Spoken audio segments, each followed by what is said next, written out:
It's car con carne. Let's eat in the car. It's car con carne. And now here's the star of our show, James Van Asta.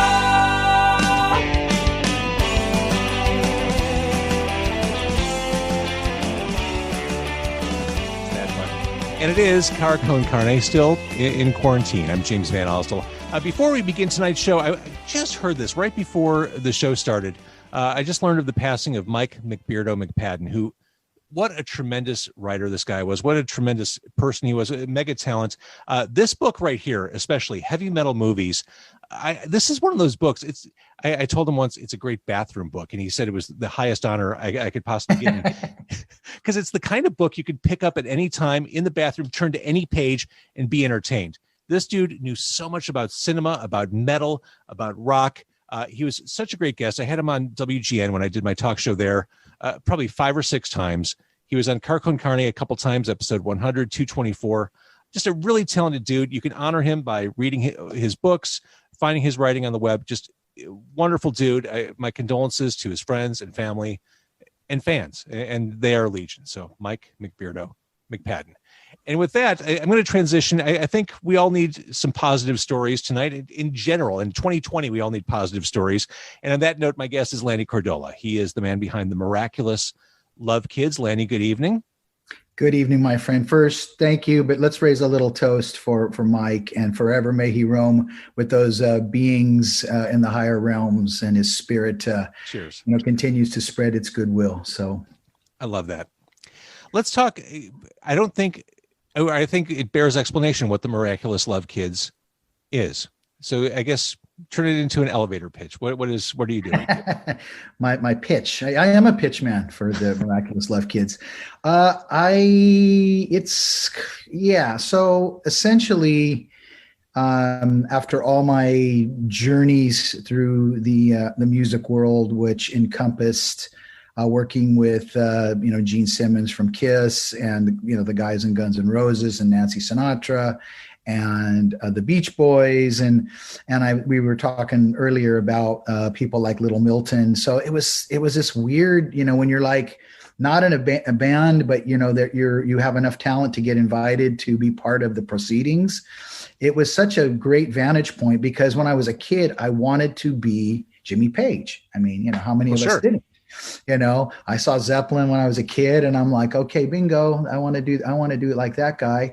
And then when I was shortly after I saw, actually, I think before, I don't know if it was before or after I saw Zeppelin, but I saw Van Halen before their album even came out. And I'm like, okay, somewhere between those two guys, I want to do. So, Lanny, were you that kid in school who would like write the band or draw the band's logos on the back of your spiral notebook? Were you drawing I didn't have that much talent, James. Sorry. Couldn't you even scribble a Zoso somewhere or a VH? Probably. Yeah. And I'm a notebook guy, so I must have been writing, notes about like different aspects of, what that meant to me and how I could articulate it at that time.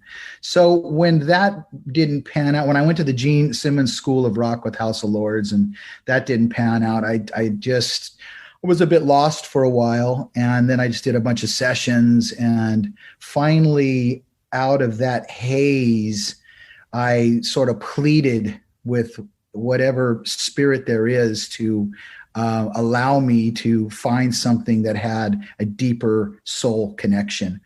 And so I'm really grateful now that I didn't become, because when I always hear about Jimmy Page and, they have all these like gardeners in their mansions, and even like with some of the other well-known people I know, it's like they spend so much time with all this stuff. I'm like, wow, man, that's exhausting. So I had an opportunity after, it was really an epiphany that I had after my grandmother had passed away in 2005, and that was an epic loss for me, although she lived a full life and there's no regrets. And we had a wonderful last night. I was really lost.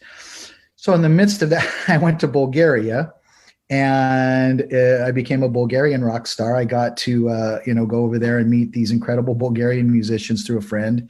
And I might have just stayed over there, but my mom was getting married, so I had to come back for that.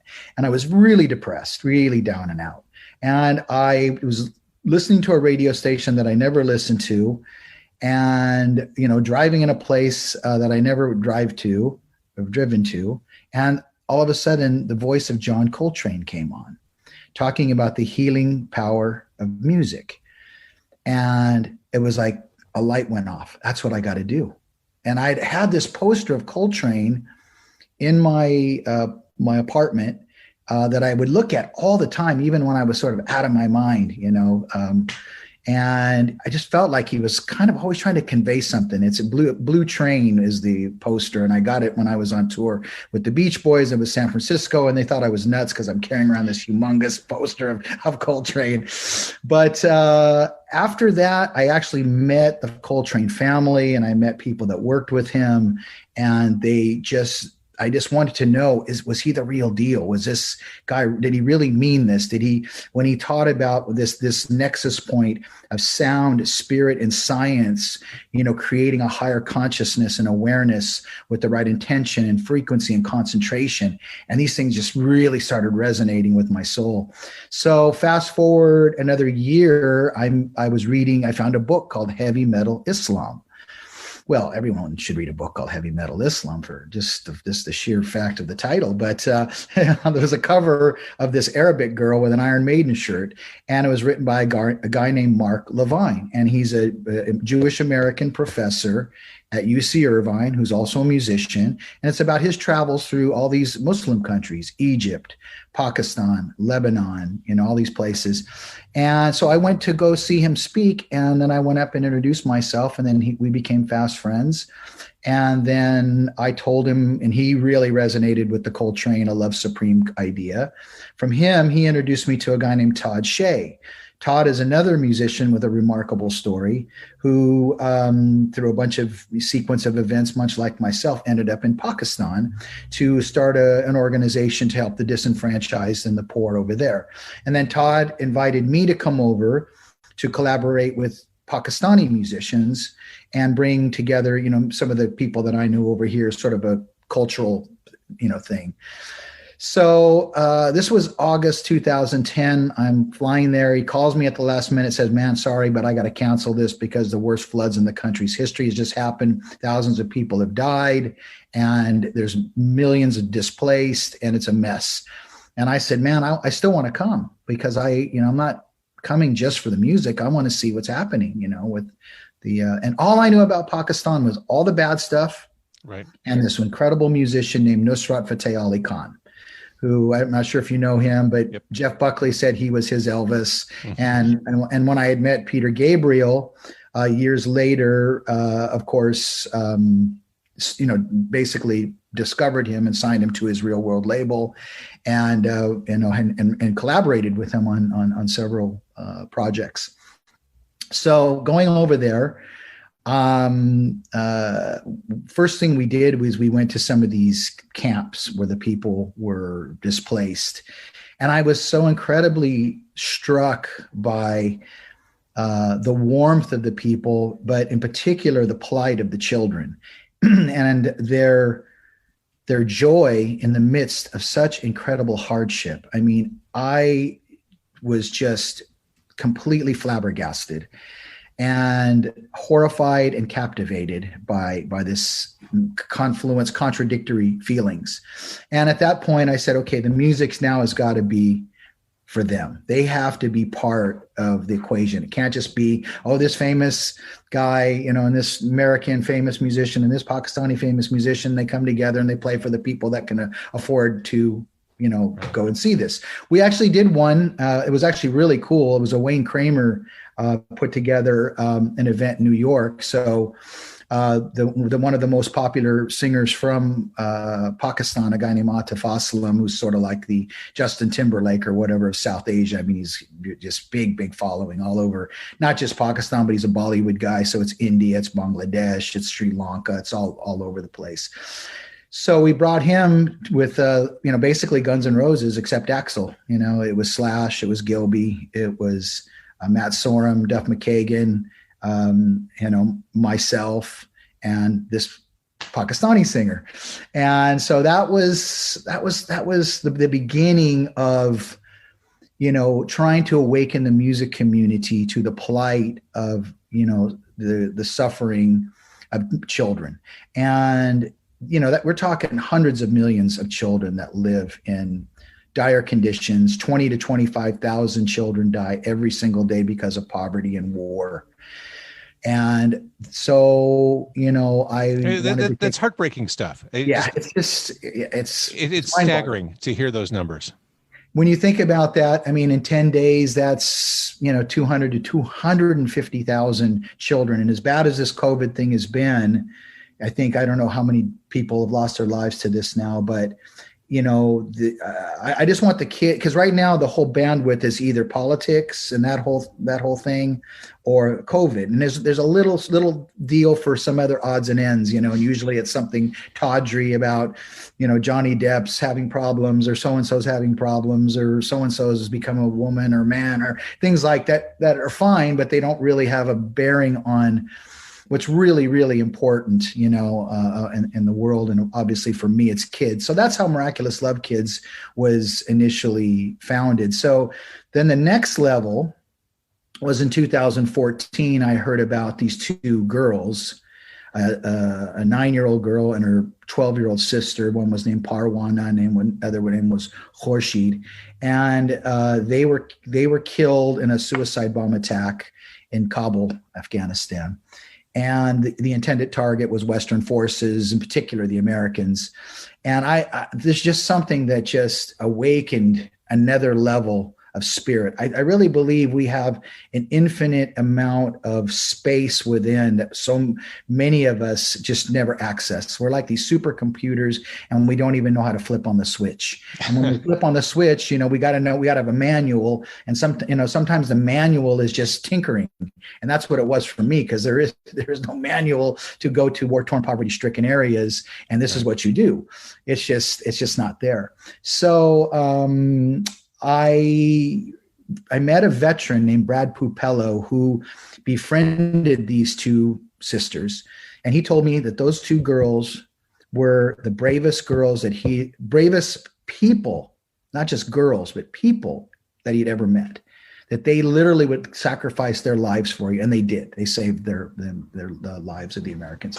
So I went over to meet that family, and I met the sister that survived that attack. She was 8 years old at the time. Her name was Marsal, and they were living in this very poor area, on the outskirts of Kabul, in a place called Shuda. And extremely dangerous place, I found out later, but at that point I didn't know. So what you don't know, I guess, you absolutely. Just precaution for the better. Yeah. I'm not always that so much concerned on my end. I kind of have to be now because I'm responsible for hundreds of kids. But, I always feel like I'm supposed to go. I got to see it firsthand. I got to smell it. I got to, take it, the whole scene in, and, be able to assess what I can do. And I didn't even know I had that. And so I brought a guitar with me, and this girl, Marsal, and a couple of her friends that were part of this little group of kids that would go over in this area, and they would just sell scarves. In fact, this is one of the scarves they sell, just like this one. Or, little bracelets, like these little bracelets, that's kind of, things. And so that's what they were doing there when they lost their lives. And so this other group, it was like 4 girls, and they were just like, we really want to, can we learn this guitar? And I'm like, really? You guys? And so I came back, I thought about it. And then, I had already thought about Miraculous Love Kids as a sort of a rock and roll UNICEF, or a rock and roll Save the Children, but without all of the bureaucracy. I want to be able to, because I met with Save the Children, UNICEF, and God bless them, and they do a lot of good work. But I wanted to be ground floor on the streets, see what's happening firsthand. And they don't do that, in these. That's what you hear about a lot of the larger size charities. Such a large percentage of what they take in goes to operational costs. Well, yes. And, I could go on, but everything I guess has their place and whatnot, but that wasn't for me. I'm not a report writer. I'm not from that world. I'm not an NGO guy, and I'm a rock and roll guy who just wanted to start using his life and music for something that felt, deeper within the soul. And I want to pivot from there because that's the second time you've said it. And it's interesting to me because I'm at a point, and I've said this before on this podcast, I'm at a point in my life where I'm like, shit, I need to do more. I need to do more good things for more people. Like I had my fun when I was younger. What can I do now to be more responsible in the universe? I mean, it is something I think about a lot, and it sounds like you hit a similar point. Yeah. Can you, I don't want to date you at all, Lanny, but like at what age did this hit you? It's been a slow journey, but I always felt, even when I was a kid, I was supposed to do something that was beyond myself, my comfort zone, and my own little circle. But when it really hit, it was about that 2006 epiphany, and I was 46 at that time. So, but it's like that Dylan song, I was so much older then, I'm younger than that now. And I'll be celebrating my 60th birthday next Thursday, and we've been raising funds, to commemorate that, and to help with the kids. And so it really is. It's just my grandmother, who lived to be 85, but she always said it's not age, it's state of mind and state of health. 100% agree. Yeah, it's just, unfortunately, rock and roll gets so obsessed with the age thing. But geez, look at Mick Jagger out there, and they're still, and Keith, they're still doing their thing, and Steven Tyler and all these guys are, going out there, and look at what David Attenborough. He's not a rock and roll guy, but it kind of is, and with the way he does his nature thing, and he's 94 years old. And so, Frank Lloyd Wright did some of his best work when he was in his 80s and 90s. So to me, it's like when you start thinking that way, and this is even, there's a book by Bruce Lipton called The Biology of Belief. When you start saying, oh yeah, I'm an old guy and this, that, your body starts believing it. Sure. So, I don't sit there and say, oh, I'm a young guy. I'm just saying I'm a multidimensional being like all of us, having this experience right now that's so much greater than just what we think we see, because we get distracted by so much stuff that just really doesn't enrich us, and that those deeper layers. And like Dostoevsky said, man is a mystery, and my whole life will be able to discover as much as that mystery as I can. And so I feel that same way. And after I made the commitment to do this, I wanted to start, when I started really finding out about the plight of girls. Girls' rights are basically non-existent. They're forced into childhood marriages, prostitution, pedophilia, all of these horrible things. And I wanted to use music as a vehicle to shine a light on this. So we started Girl with a Guitar. And then 2018, we got to do a song with Brian Wilson, Love and Mercy. And of course, that's, I know, their very first song, they don't have any idea who Brian Wilson is. So, if Chris Cornell and David Bowie and Prince all came down on a spaceship and landed, in our studio, the kids would have no clue who they are. If Gene Simmons and Paul Stanley and Keith and Mick and, Jimmy Page all came, no clue who any of these guys are. They have an idea of some of the names, but sure. Cause we started working on, I don't call it a curriculum or even a school, really. I call it, we're like a group and we have a set list. And so I wanted to, because some people were going, oh, Miraculous Love Kids, that sounds like a band. And I said, exactly. I want to have the biggest rock and roll band in the history of humanity, where everybody's invited who comes along with that same spirit. I love that. And from the perspective of a Brian Wilson or a star at that level, it's probably helpful that there is no association with the name. It probably helps these musicians let their guard down and really focus on the moment and not have to be Brian Wilson, pop rock legend. Well, Brian is very interesting.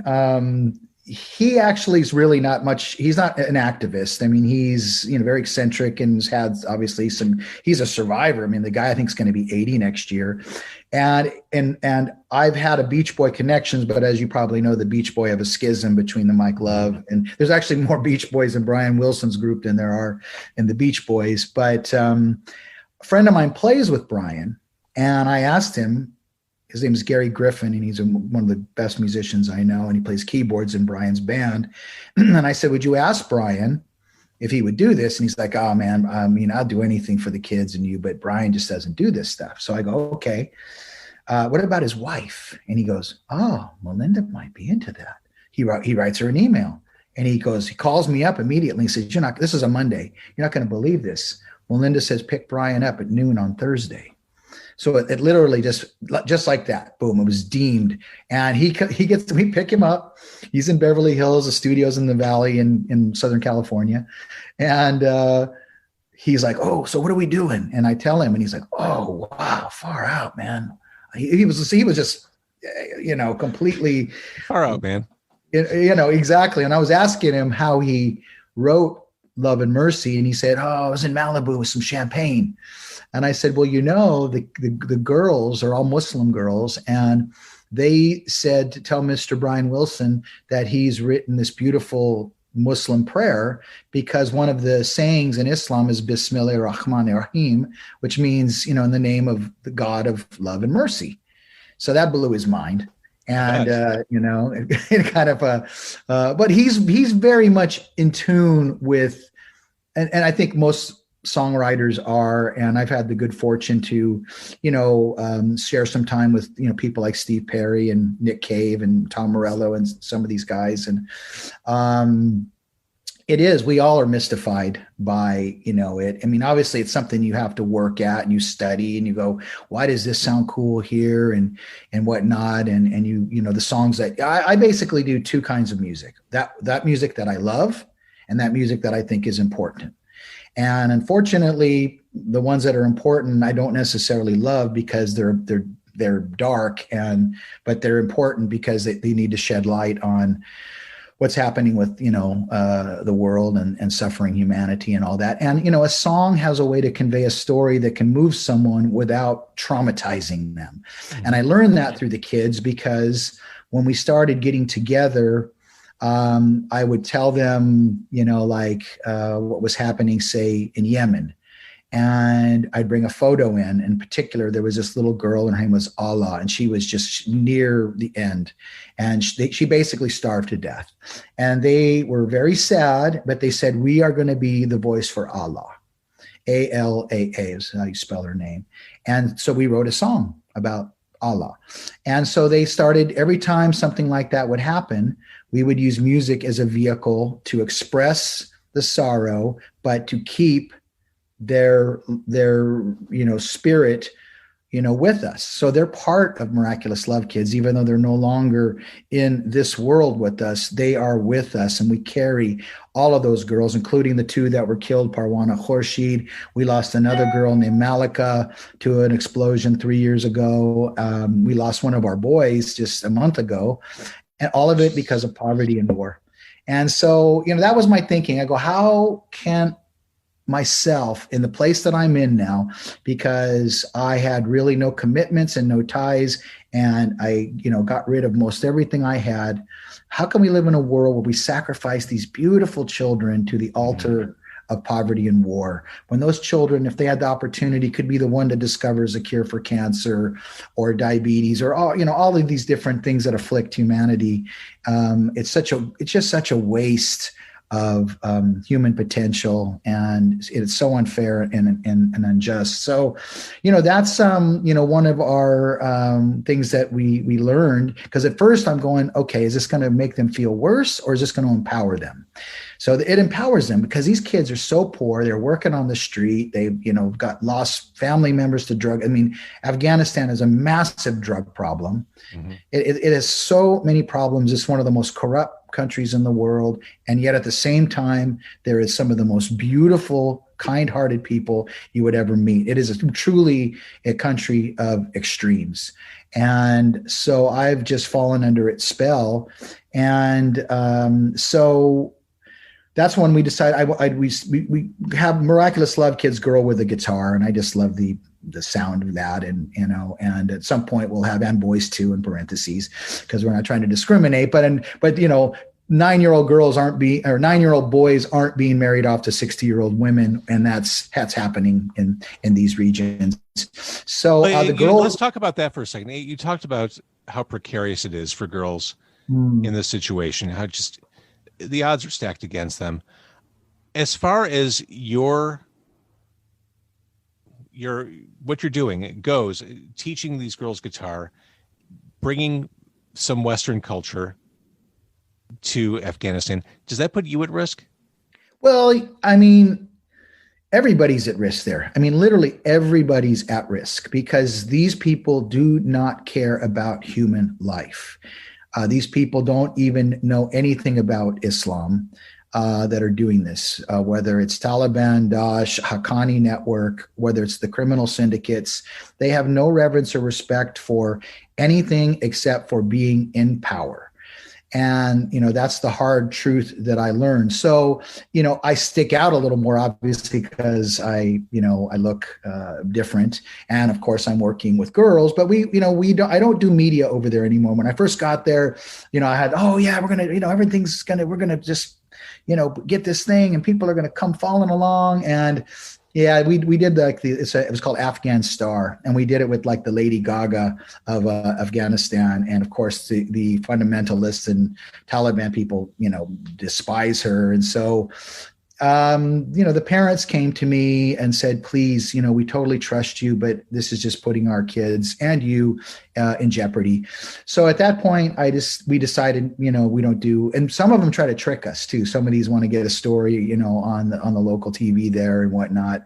So I have to be very discerning in what we do. We do Western media because most of them, are uneducated and they don't speak English, and they don't, wouldn't be able to find, say, for your show or the BBC or Eddie Trunk or any of the other things that we've done. So that's been actually a very positive thing, because the message has to get out. People need to know. The music community needs to do more, and but I just feel it's very tricky, because kids are kids and they like to be lazy sometimes, and I'm trying to instill in them a discipline, which is practicing and being responsible. But it's a war zone, so sometimes when I first was there, they were always sick. And they were always sick, A, because of the stress, B, because their diets were terrible. Mm-hmm. And so between those two things, the stress is lower because all of the kids we give a stipend to. So, how cool is that? They come and learn English and guitar and they get paid. I'm like, they have no clue. I said, I used to make a lot of money doing this. And now, but it's a great privilege to do it, because, Tamina, who's one of our girls who I met when she was 14, met her on the street. She was just kind of, street kid. And she's coming up to, they try to sell you pens, and they just use it as props usually. So you can just give them a little bit of money and whatever. Yeah. Well, she's now my assistant, and I've taught her English, and her father's also my assistant. And it's really, worked out so wonderful to see. And now she wants to work for Miraculous Love Kids when she finishes school, and she sees that she can be a help. She can, and she's, we've been in the studio. She's learning about that. She's very, responsible. And so, so she's a big help with the smaller ones, because we've got kids as young as 5, and then she's the oldest, at 18. And so that is really an exciting new phase for us, with her, and then, watching some of the other girls. Unfortunately, we've lost some because it's just, there's some of them are so traumatized and broken. It's just difficult to, and I have no legal authority. So I've got lawyers over there.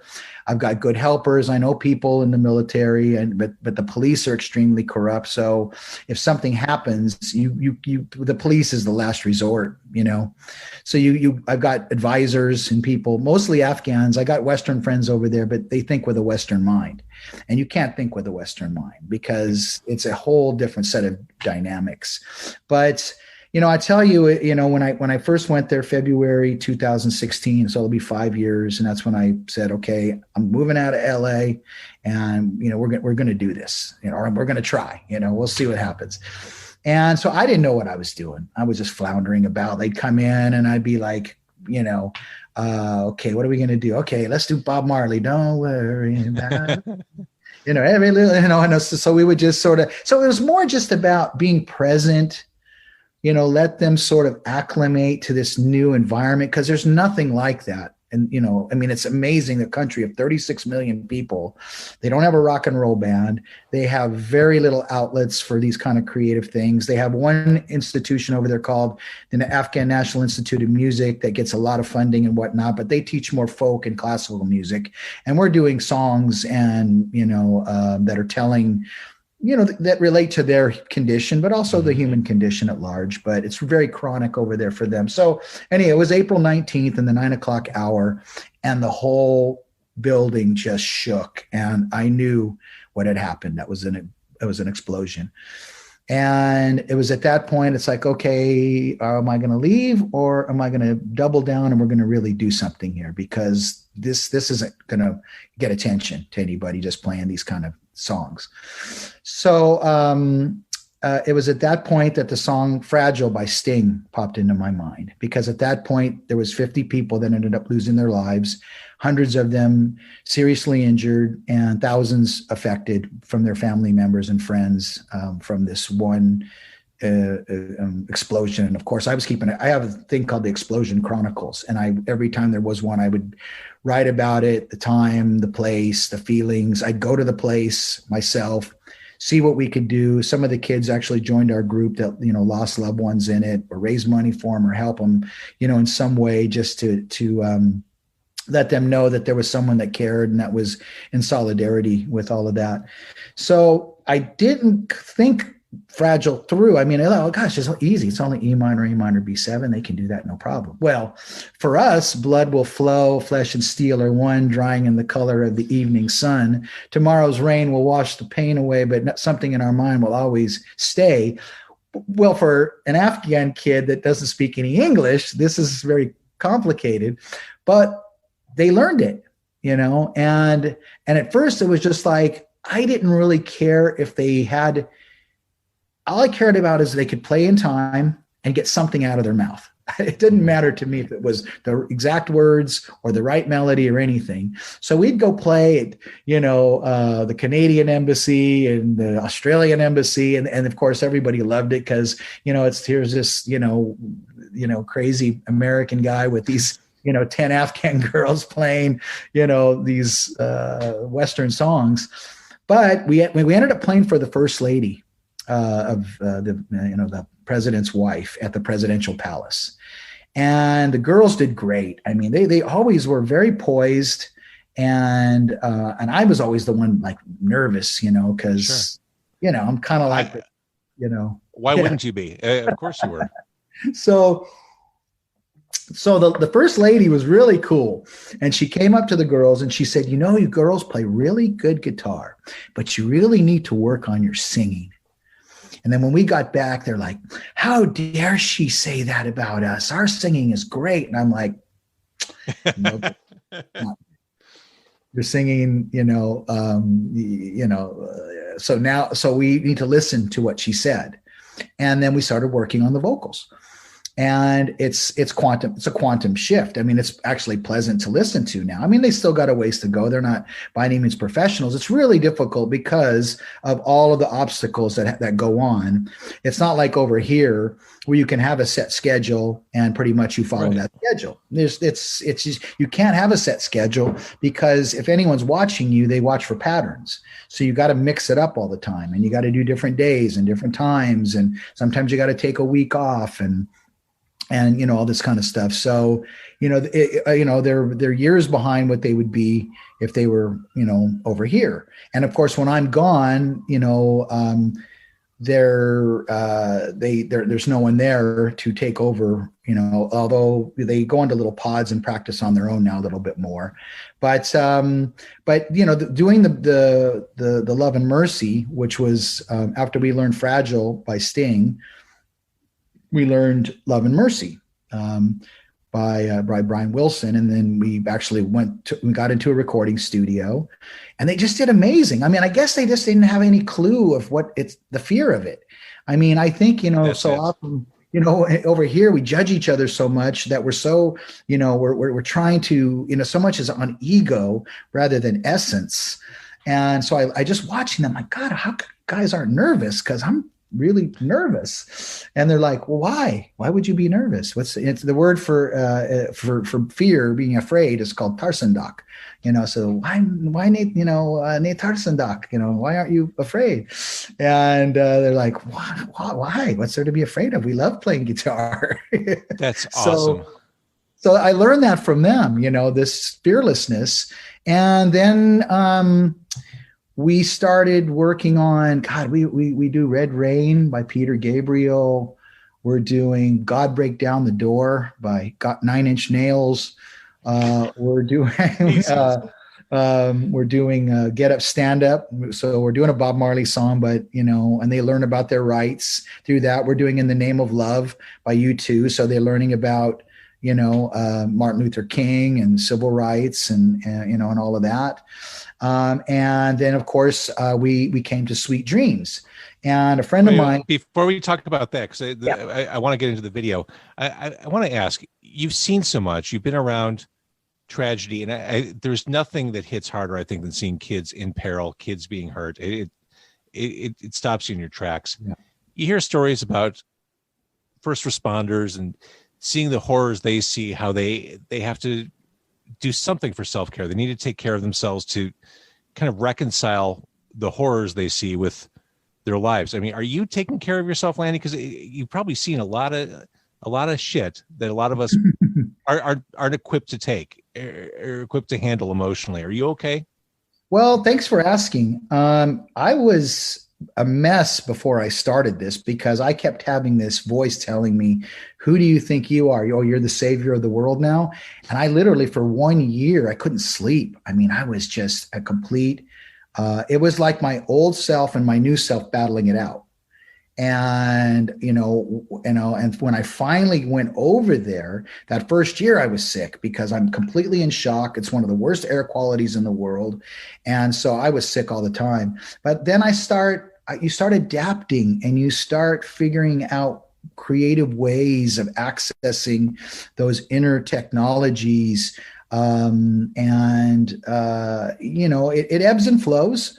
And, so yeah, this last trip was tough. There was some things that happened with some of the kids and their families, and that's difficult to take. And, I've got some good friends over there, but there's only, they have their things that they're doing. And so, I'm responsible for the kids, but, it's agonizing. Well, and now it's so difficult because now you gotta do this kind of obstacle course of getting the PCR test at 96 hours before the flight. And then you got to make sure you got a room in the Dubai airport, because if you go outside, they do another test. And if you happen to test positive, even if you're not sick, you're quarantined for 14 days. So, it's a tricky dance. So trying to get, going over there, man, I'm on fire because I'm rejuvenated, but coming back, I'm pretty toasted.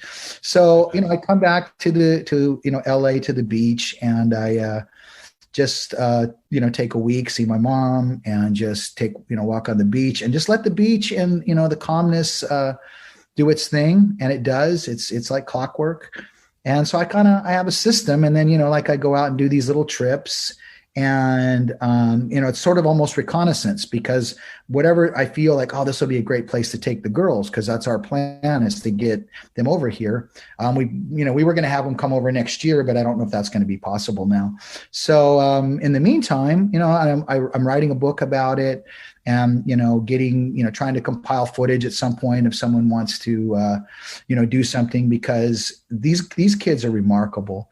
Tom Morello, I haven't actually met Tom in person, but we've exchanged, incredible soul-filled emails. And Tom actually thanked me for allowing him the privilege, these are his words, of playing with these brave girls. So here I am, I got tears coming down my cheeks, because these are like my daughters. And for him to say, thank you for allowing me to do this, that's when I knew, it's like, man, the kids are onto something, and so they don't know. And how could they? Because, they still all live in difficult places. I mean, none of the fathers work, because there's no jobs there. It's like 60 to 70% joblessness. So the girls are the breadwinner. So this girl, Tom, and I was telling you about, she makes $400 a month, which is like low middle class wages.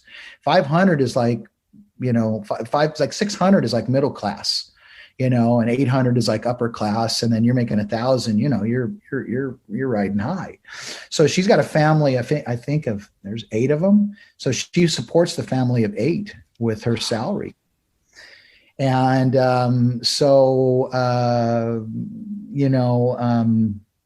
yeah, man. I mean, it's just, but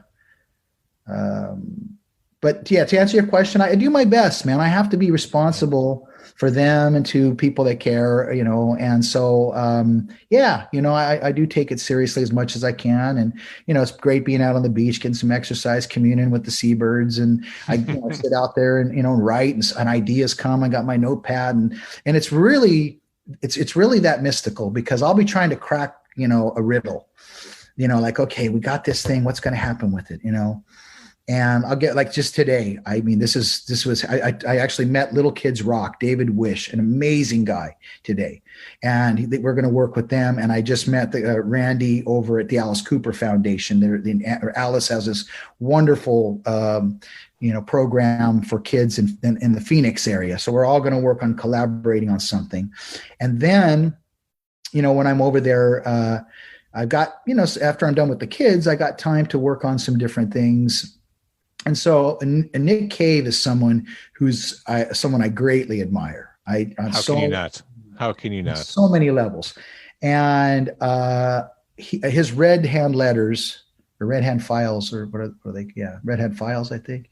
But I don't know if you subscribe to it, but if you don't, you and your listeners should, because they're absolutely phenomenal. People ask questions, and he uses it as sort of a portal to reflect and ruminate about, different life, philosophies and whatnot. And one of them, he put these words in. It's called "Where the World and She Are Breathless Beautiful." And I broke into tears, because we lost one of our girls. And this was, to me, he wrote this for his wife, Nick did. And this was about this girl that I adopted and that I lost. And basically the song is about, you do everything that you can to, guide them in the right way, and lead them to, that path of, light and wisdom. And at some point, the confluence of forces may take them away. And so this song is about how you can create that transcendent sacred space in your heart and in the song. And so, where the world and she are breathless beautiful. So it was like a snap of a finger, boom, like this. I put it on my garage band, and then I went in with some of the girls, and I played it for them, and they were practicing the guitar, and then they come in singing on the end. So, make a long story short, I'm sorry, but basically Nick heard it and wrote me today, and I'm on cloud 9, because he just spoke so lovingly about it. He said that he tried to find the right melody for this song, and that, I had found it.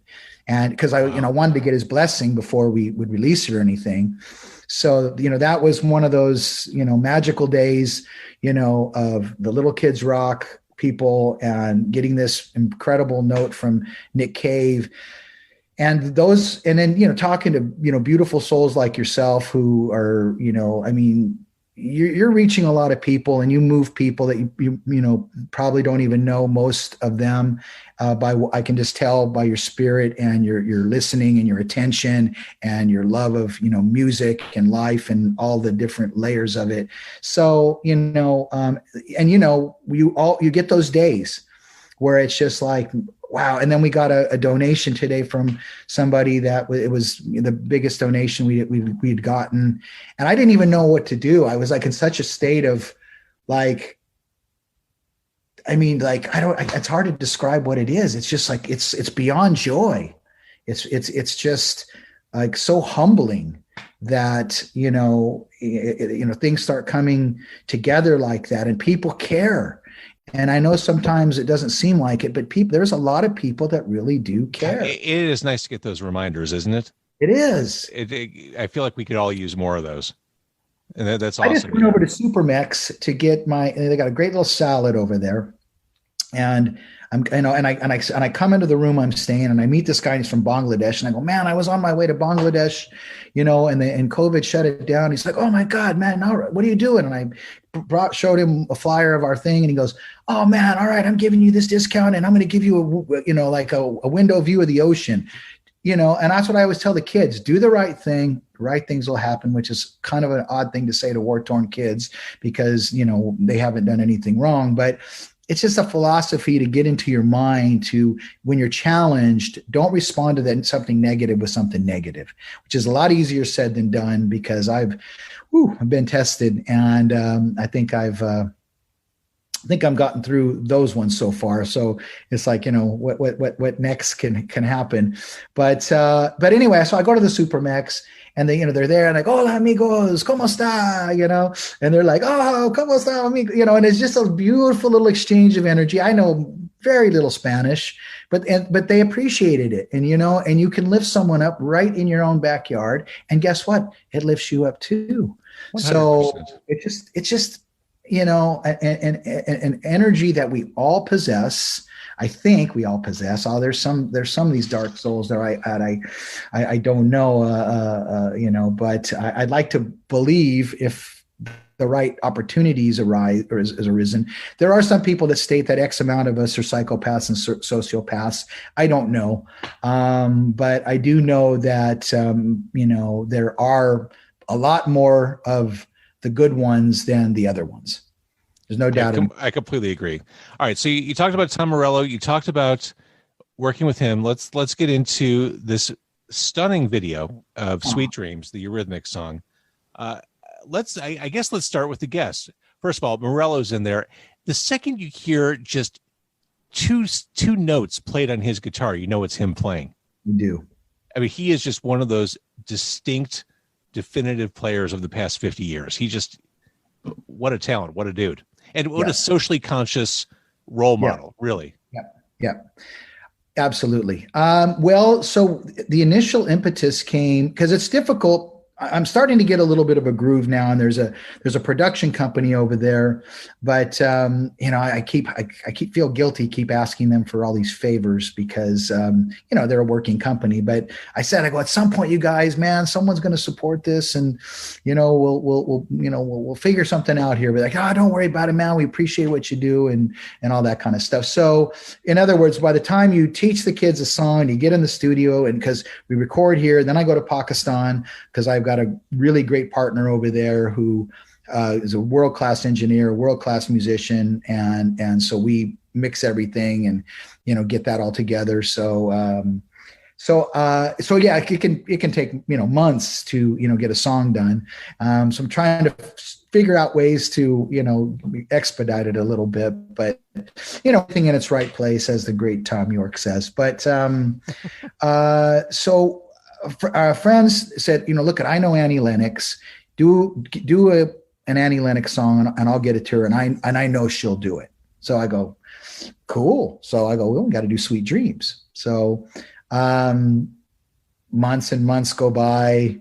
The friend is like, Annie's not responding to me. And I'm like, okay, that means Annie's not supposed to do it. So do you mind if we move on? And because I had this idea that we had to do the song with the artist, like we did Love and Mercy with Brian Wilson. We're going to do Fragile with Sting, which I still hope we do. We're holding out on that because the girls really want to do it with Mr. Sting, as they call him.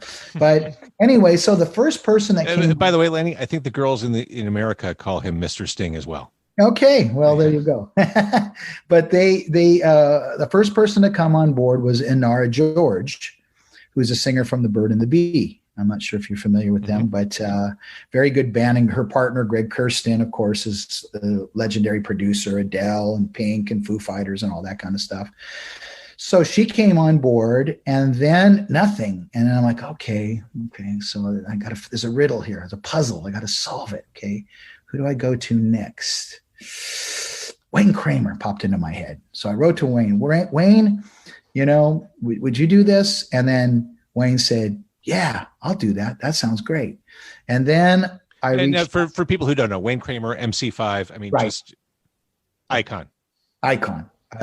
Musician's musician. Yes. So after Wayne came on, then I reached out to Vicki Peterson, whose husband that I know, John Cowsill, who plays drums in the Beach Boys and was in a 60s group called the Cowsills.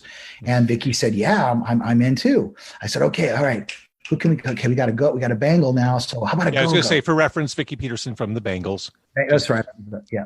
And so, okay, now we need a go-go. I know Kathy Valentine, but I don't know how to get a hold of her. So I reach out to some friends. They know someone who knows someone. Kathy's like, yes, I'm in. And then I get a call from my friend Cherie Curry, who's from the Runaways. She's like, because I worked on this at her last album. I don't know if you've heard it, but it's with, I think Slash is on it. Billy Corgan's on it. It's a really cool album. And I wrote a song for her on it. And she said, would you come up and we're doing a video? And I said, well, yeah, of course. And, oh, by the way, and I could tell she wasn't all that into it at first. Now she's our biggest supporter and loves it, But so there we had a Runaway, we had a Bangle, we got a Go-Go. All right, what else we got going here? So the drummer, Chris Myers, who's from a band called Humphreys McGee, a Chicago guy. Absolutely.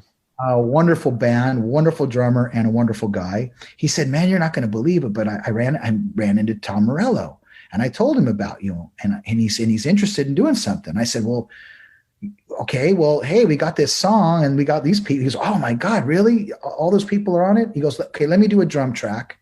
Great. We can do the drum track. We got all these people on it. And then Tom was just like, the next day, Tom's tracks came in, boom, just like that. So, and then another friend of mine says, hey man, I know Rami Jaffe from Foo Fighters. You want me to ask him?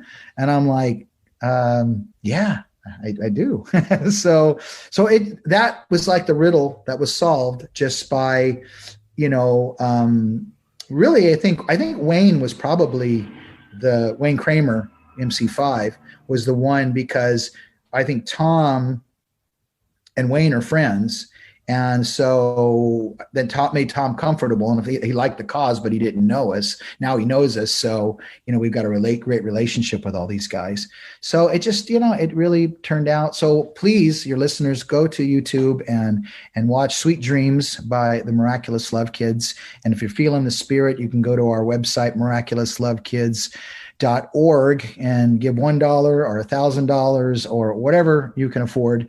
It all goes to the kids, and it goes to our facility and all that. I don't take a salary.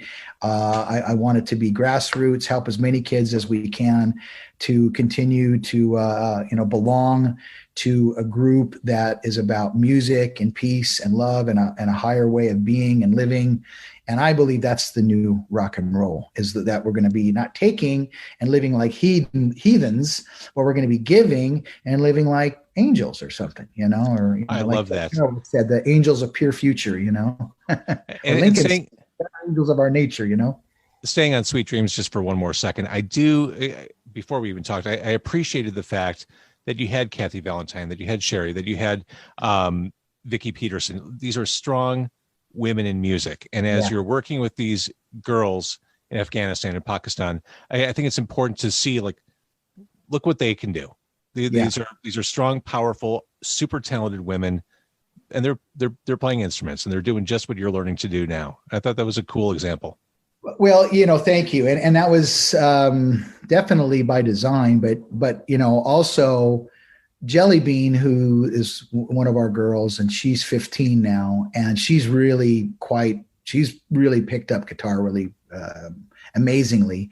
And she doesn't really know who Tom is. And, but her first video, she's sharing the screen with Tom Morello. So I have this right next to my desk, by the way. Yes, there you go. So the mighty Tom. We're actually doing a Tom Morello song, a Night Watchman song.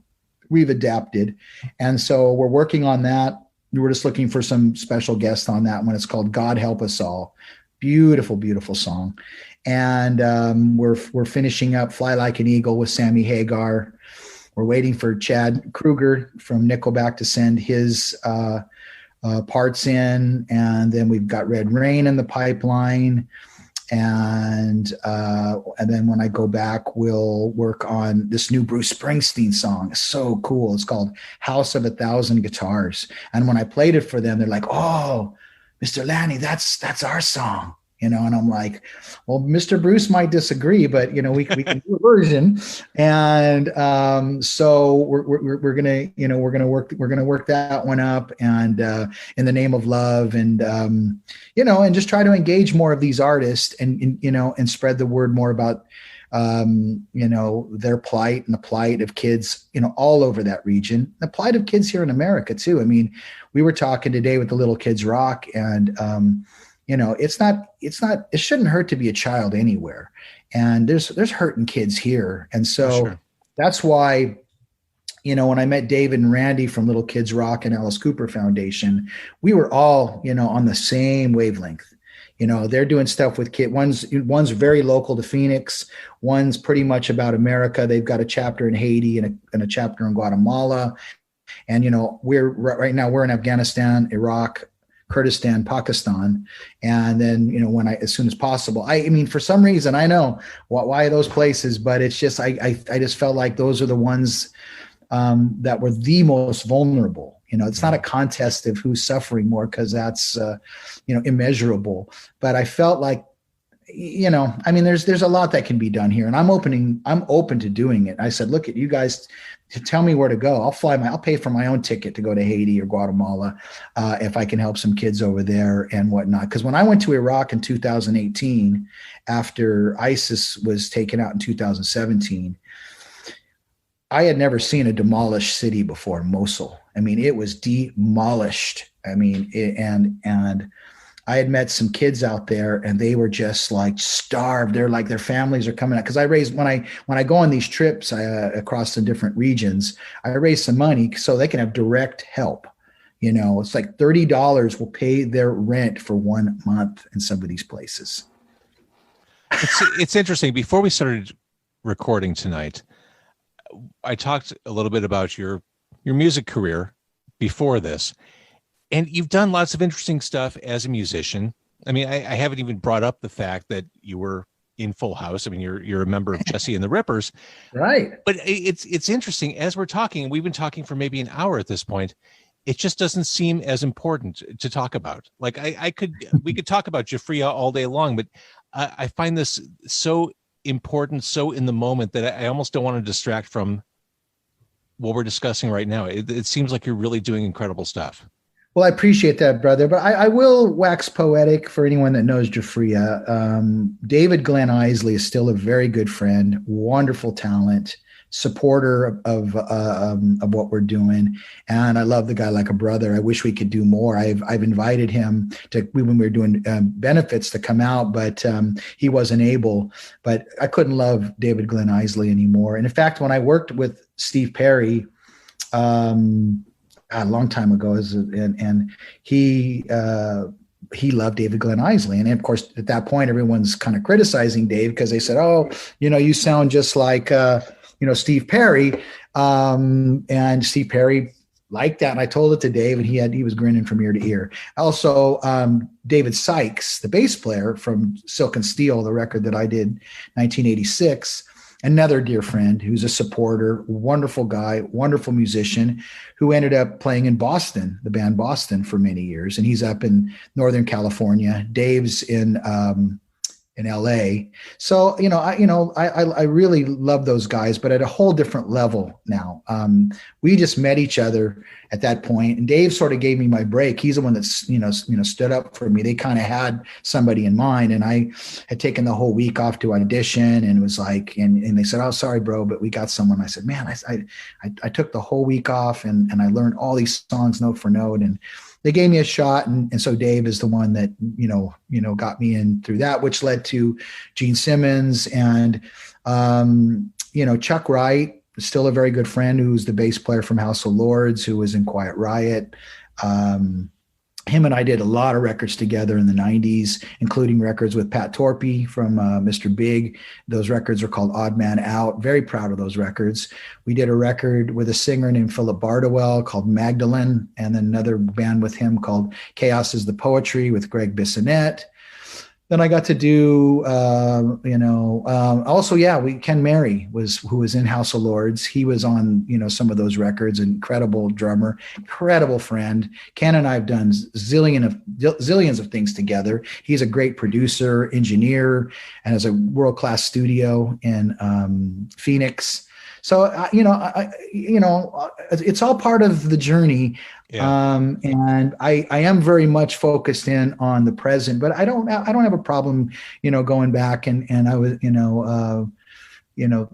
thinking about the positive things. I don't have any bitterness or anything about any of that stuff. And if there is, I won't talk about it, because it's just, I don't want to right.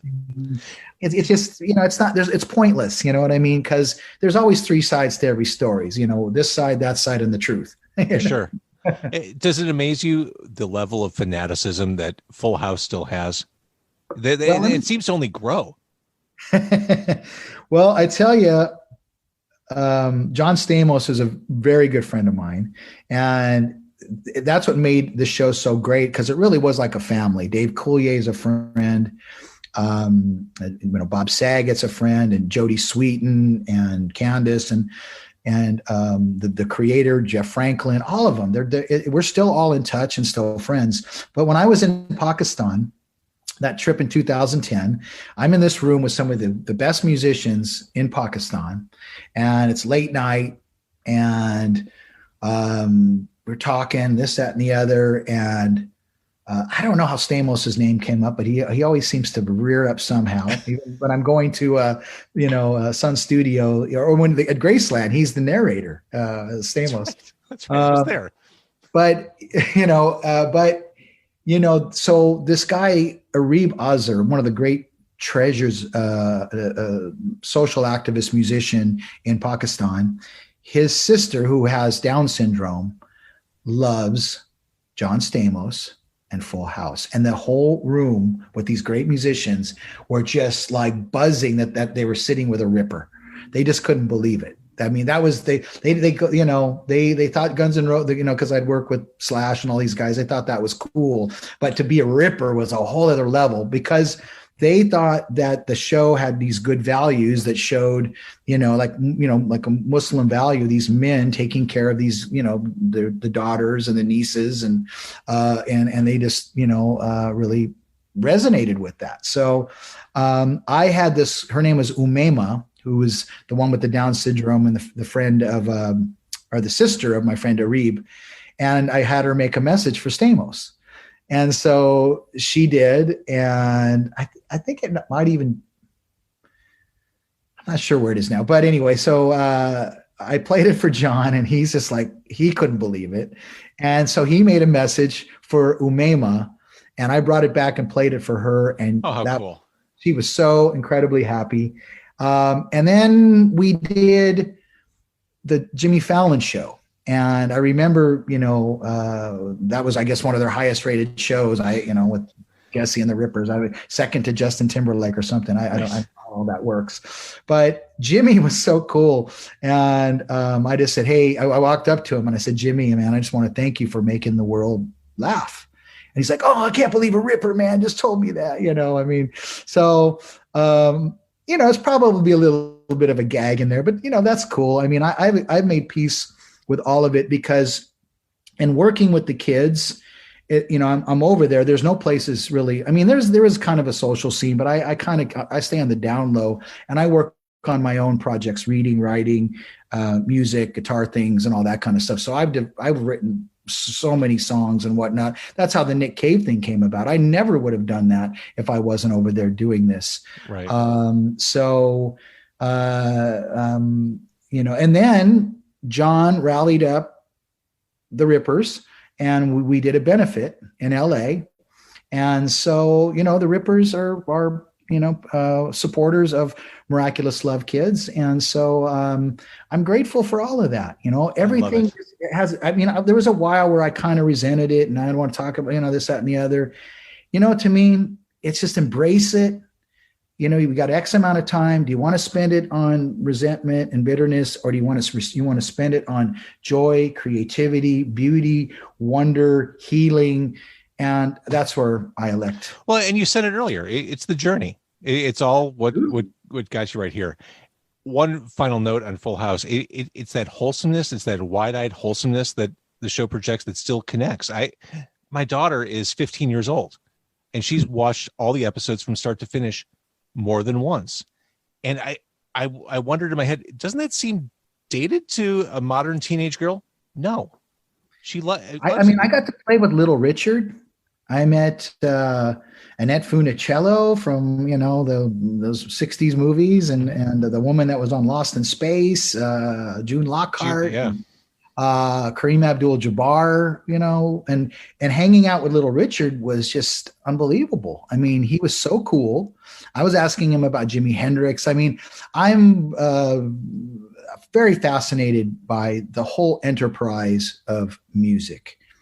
And so when you find some of those, like Little Richard, who are really open and willing to share, stories, it's a beautiful thing. I mean, I actually, when I was playing with Nancy Sinatra, we were playing in Austria. Name dropper. Oh, well, yeah, but it's true, believe it or not. And it was with Gilby Clarke, Clem Burke from Blondie. So Gilby from Guns N' Roses, Clem Burke from Blondie, Don Randy, who was one of the Wrecking Crew guys. It was a super cool band. This guy named Tom Lilly on bass who played with Jefferson Starship, and he had a band with Mick Fleetwood. So it was really cool dudes. And we were in Austria playing an Elvis festival.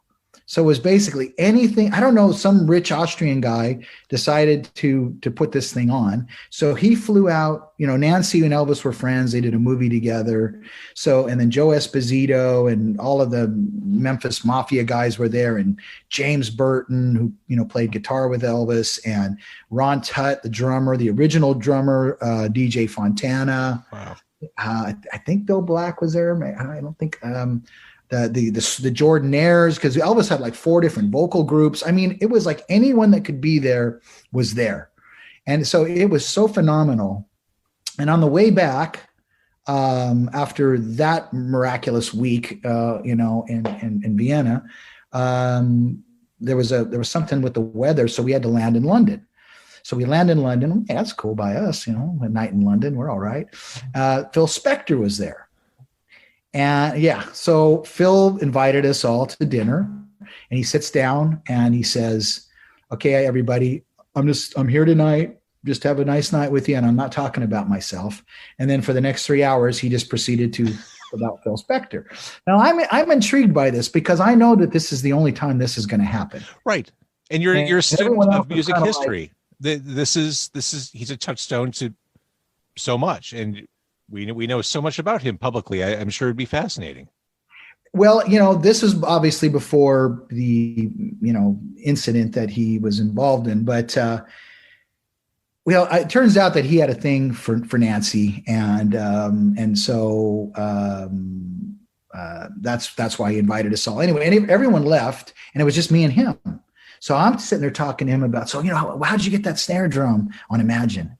He's like, oh yeah, well, Alan White had this, put a wallet here and we put he described it in detail, and God, I don't remember all the details because it was just such a fever dream. Yeah. And then he did this weird Leonard. I love Leonard Cohen, but he did probably Leonard's got a few albums that are not as good as, say, some of his other ones. But one of them that is probably the most questionable was his album Death of a Ladies' Man, which he did with Phil Spector. And I asked him about that, and he told me about the process. So he was very forthcoming and very generous, and all the things that I had to ask him. I think he was enjoying that there was someone. He was having a renaissance. He was in London producing a band called Star Sailor. British band, right? Yeah, and then he was lined up to produce Coldplay and U2, and he was on the comeback trail. And then he had that guy was his own worst enemy, and in a real American tragedy. Matt Sorum, who I used to have a production company with, tells a story about him and Phil that's just harrowing. Of course, him and I had our time of shenanigans. Surprised we got through it and did as much work as we did, because we managed to do our work and then go down the rabbit hole of that whole stuff. And but like you said, it's this mosaic, and each part of it has its moments of grace and its moments of disgrace. So even in Bulgaria, I mean, that time there was it was magical, and it was mystical, and it was debauchical. I don't think there's such a word. We just created a new word. Yeah, there is now. It's funny because you are such a student and practitioner of rock. I mean, I feel like any of the artists we talked about in the past hour, we could spend another hour talking about, whether it's Alice Cooper or Nick Cave or Jimmy Page or Guns N' Roses or Tom Morello. I mean, I'm fascinated by all those guys. And I love hearing all that background stuff. I'm not a musician, but I love hearing the different techniques, like you mentioned, throwing a wallet under the snare or whatever. I love the behind the scenes stuff. That always fascinates me. That's why I love watching rock documentaries. I just watched the Bee Gees one this weekend. I love it. How was that? It was awesome. It made me feel good about life. Yeah. It just made me feel, I mean, you're all positive energy. I mean, it just made me feel good. I'm gonna have to check that one out. I love the Bee Gees. I mean, who doesn't? I mean, there's several Bee Gees. The early Bee Gees were they were on par with the Beatles. Those first couple of records are like pure pop. Yeah, I mean, just incredible. Craze, Fenton Kirk, and I think New York Mining Disaster is a tremendous song. All of that stuff is just phenomenal. Even the Kinks, they had records that were in that whole period with Beach Boys and Hendrix and Dylan. I mean, it was just the Who. I mean, phenomenal stuff. My first concert was the Bee Gees. Wow. At Chicago Stadium. It was the Spirits Having Flown tour. I went with my parents. Well, then you think after they had that thing, and then they had another phase, which I'm not as familiar with before. That was the phase post kind of Beatle phase, but pre Saturday Night Fever phase. Right. And that was the main course phase. That was like when they started cranking out the big top 40 hits in America, like Jive Talking and Nights on Broadway. That's the Saturday Night Fever, right? Isn't it? Well, that was before Saturday Night Fever. Oh, was it? Okay. You're more up on the Bee Gees. You're gonna have to watch. We've gone down a horrible rabbit hole. We've got to bring it back, Lanny. Let's bring it back to the Miraculous Love Kids. We've talked so much about what you've done overseas and what you've done for these girls. And I mean, you hear that cliche, that metaphor of people who run toward the fire. You're that guy. And I don't think people know they are those people until they experience it, until they're tested, until they're put in that situation. Exactly. I think you learn that about yourself. But we've talked so much about what you've done. What we haven't really talked about is how we can help as we're listening. What can we do to help these efforts? Because anyone listening, anyone watching is probably thinking, oh, this is extraordinary. And, oh my gosh, what can I do?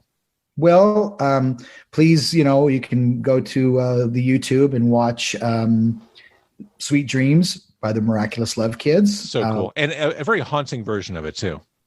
Oh, well, thanks. And I'll tell you, everybody sent their tracks in without hearing each other. And we did not have to do a lot of editing. This That's is when impressive. I know. So when I actually first heard it, when Sarmad Ghaffur, who's my partner in Pakistan, brought it up, and there was these two guitars playing. We muted Tom because we were going to use Tom for a separate section. We did edit that in a different place because there was only a certain amount of bars, but it was this very like spacey legato esoteric guitar, and I thought that was Vicky. And then there was another one that's just ripping, and I thought that was Tom, but it was the other way around. That's awesome. Wayne was doing the esoteric, space, psychedelic, and Vicky was just, going for it. And then Tom comes in, with his Tomisms that are second to none. And so we were very, very, very fortunate to, get everything, because it was a beautiful mess and it still a little bit is, but there's a charm to that. And then Jelly Bean got to do her little thing with Tom during that first little solo, like the little kind of her little parts, like a David Gilmour kind of part. But anyway, so, YouTube, Sweet Dreams, Miraculous Love Kids, check out Love and Mercy, Miraculous Love Kids with Brian Wilson. And then if anyone's, feels the spirit to help out, they can visit our website. So that's miraculouslovekids.org, MiraculousKids. Is that it? Miraculous Love Kids? We can find it. That's a pretty easy one to Google. No need to put you in the spelling bee here. Oh my God. I do want to say, while we're on the topic of the Bangles, that first album, All Over the Place, I still love that. Yeah. They were always a great jangly pop band. That Hero Takes a Fall. Yeah. James, I love that stuff from the first album. Sorry, I digress. No, man, I don't get to talk about the Bangles that much. Well, it's too bad, because we should, because they're really good, and Vicky is a stellar human being, and I want to praise. I'm a praise singer as opposed to a criticizer. I'd rather spend the time in praise mode. I mean, sometimes you got to criticize because there are things that you got to be critical of, and that's a whole other conversation about the amount of money that's been spent in Afghanistan for very little of American taxpayer money, and very little of it, if any of it, has gone to, the poor and to the kids that are living in the trenches. So, but in general, when it comes to music, I'd much rather wax poetic about what moves my soul, right? I mean, who wants to sit there and, no. I used to be that guy. I was about to say, I used to be that guy too. And I think you know what it was? It was a kind of jealousy. There was kind of an ego, like, oh, I'm better than that. I'm as good. It's like, no, forget all that stuff, man. We're all here for X amount of time, whether you're this incredible, unknown person in Boise, Idaho, or whether you're Bruce Springsteen. Your life matters. Success is fleeting, like life is fleeting. When people talk about, just trying to survive, I go, look at brother, sister, none of us survive, man. Let's thrive while we're here. Do as much good as we can, wherever we can, however we can, to whomever we can. And it's really, you're ultimately doing that good for yourself too. I mean, that's really the miraculous thing that I've discovered in these difficult areas of the earth, so that when I come back here, I'm able to be, more present. And as you can tell, I'm extremely enthusiastic about, what's happening. And although, like I said earlier, my heart breaks, my soul awakes. It's kind of like what Jesus said. You got to be sly as a serpent, gentle as a dove. You got to be embodying contradictory emotions. And so, it's a spiritual journey. It's a musical journey. It's a cultural journey. It's a mystical journey. It's all of those things. And all of us can experience it. But you just have to open yourself up to it. And you got to be willing to, get your hands dirty, and you got to be willing to get uncomfortable, because let me tell you, my brother, it is sometimes very uncomfortable. So, but when you get through it, you're like, yeah, bring it on. What's next? I love it. Again, miraculouslovekids.org. We couldn't ask for a better story, better message, a better organization as we head into the holidays, and we're all thinking about doing right by one another. So thank you for sharing your stories. Brother James, thank you so much. And to all your listeners, I wish them well and happy holidays, and be good to one another, be good to yourself. And, we're all in this together, man. That's it.